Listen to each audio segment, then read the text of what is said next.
శిల్పారామంలో all India crafts mela ప్రారంభమైంది. Ministry of textile government of India, national jute board ఆధ్వర్యంలో ఈ మేళా జరుగుతోంది. Telangana handlooms and textile minister Tummala Nageswara Rao ముఖ్య అతిథిగా హాజరై ఈ మేళాను ప్రారంభించారు. డిసెంబర్ 31 వరకు ఆల్ ఇండియా క్రాఫ్ట్స్ మేళా జరుగుతుందన్నారు నిర్వాహకులు. దేశవ్యాప్తంగా 20 రాష్ట్రాల నుంచి వచ్చిన చేనేత కళాకారులు తమ ఉత్పత్తులు ప్రదర్శించనున్నారు.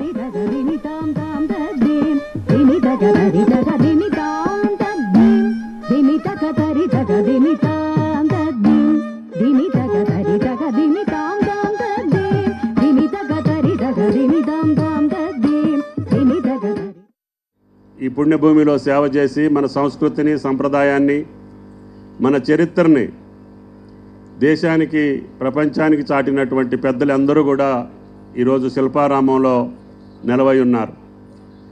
కాబట్టి తెలంగాణ ప్రజలందరూ కూడా ఈ మహా అద్భుతాన్ని, ఆ చేనేత కార్మికుల యొక్క హస్తకళల నైపుణ్యాన్ని చూసి కనీసం ఆనందించండి, వాళ్ళని ఆశీర్వదించండి, వాళ్ళని ఆదరించండి అని చెప్పి